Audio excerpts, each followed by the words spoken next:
At ito na nga po, no, nagbabalik na po ang opinion ko. Samahan niyo ulit kami sa 3 oras na balitaktakan, talakayan ng mga may init na issue sa loob at labas ng bansa. Pero bago tayo tumungo sa ating topic, dito po muna tayo sa ating Food for the Soul and Food for the Spirit. Yes, He is. God is good. Ang aking pong ibabahagi sa inyong kwento ay tungkol po sa isang elepante at saka sa isang manok. Isang araw, isang fox, ang nagmamadaling pumunta sa isang elepante upang isumbong ang isang manok. Sinabi po ng fox sa elepante, "Alam mo, sinisiraan ka ni manok kung ano-anong hindi magagandang bagay ang sinasabi niya laban sa'yo. Puntahan mo ngayon at turuan mo ng leksyon." Aba, si Fox, sulsul, no? Parang ini-ignite niya yung galit dito kay elepante kasi nga raw, kung ano-anong hindi magaganda ang sinasabi nitong ni manok tungkol po kay elepante. Napakunot ang noo ng elepante at sumagot, "Sige, tuturuan ko siya ng leksyon at babaliin ko ang bawat buto sa kanyang katawan. Sige na, magpahinga ka na, ako nang bahala." Ayan po yung sagot niya kay Fox. Nang sumunod naman pong araw, bumalik na naman ang Fox sa elepante at sinabing, "Akala ko ba tuturuan mo ng leksyon ng manok? Alam mo, hindi na ito nakakatuwa. Hindi talaga siya tumitigil sa pagpapakalat ng mga chismis tungkol sa'yo. Huwag ka lang manahimik, sugurin mo." Ayan, mas lalo pang tumindi yung panunulsol nitong si Fox doon sa elepante. Lalong nainis yung elepante sa manok. Sinabi niya sa Fox na dapat pala talagang turuan ng leksyon ang manok na yan. "Sige na, huwag kang mag-alala. Kaya ko na to." Ayan po yung sagot niya doon sa Fox. Sa pangatlong araw naman, nagtungo na naman ang Fox sa elepante.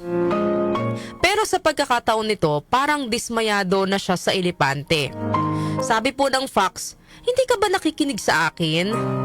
Sinisiraan ka ni manok kahit saan man siya magpunta. Grabe na ang ginagawa niya. Dapat talaga siyang maturuan ng leksyon." Sumagot ulit ang elepante, "Okay, sige. Susugurin ko na yang si manok. Ikuha mo ako ng pala at palakol, tatagain ko siya at pipira-pirasuhin ang kanyang katawan." Nagmamadali naman ang Fox na umalis at kumuha ng pala at palakol at mabilis na ibinigay ito sa elepante. Pero ikinagulat ng Fox nang kunin ng elepante ang pala at palakol, pero dumiretso ito sa farm at nagsimulang magbungkal ng lupa.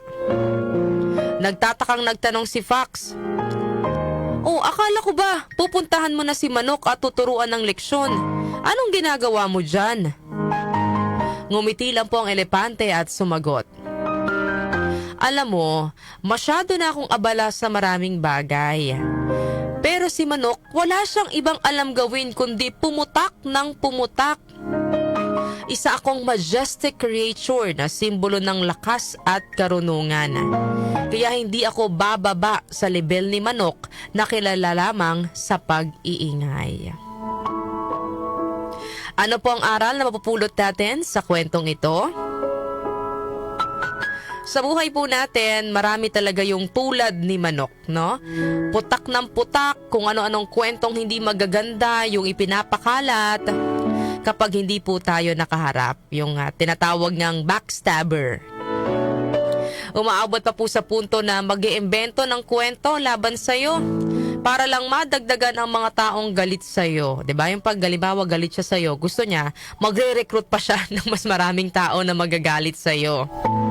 Pero sa kabila nito, ang dapat po natin gawin ay deadma.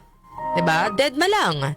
Sabi nga, to make battle is human, but to make deadma is divine. Yan. Kung alam naman po natin na sa sarili natin na walang katotohanan yung mga sinasabi nila laban sa atin, yung mga chismis, dapat deadma lang. Mahirap man talaga sabihin na deadma lang kasi syempre, tao lang din naman tayo, maaapektuhan kapag may mga negative na naririnig tungkol sa atin, lalo kung hindi totoo. Pero 'di ba, kung alam mo, walang maidudulot na maganda kung papatulan natin yung mga bagay na ganyan. Magdudulot lang din sa atin ng stress. So hayaan lang po natin sila, wag mainis. Ayan. Hayaan lang natin silang mainis kasi hindi natin sila pinapatulan. Kasi wala tayong reaksyon sa ginagawa nila. Maging katulad po tayo ng elepante na hindi bumababa sa level nila. Na gagawin ang kahit na ano kabilang na po ang paninira sa kanilang kapwa. Sabi nga po sa Psalm chapter 34 verse 13 to 15, keep your tongue from evil and your lips from telling lies.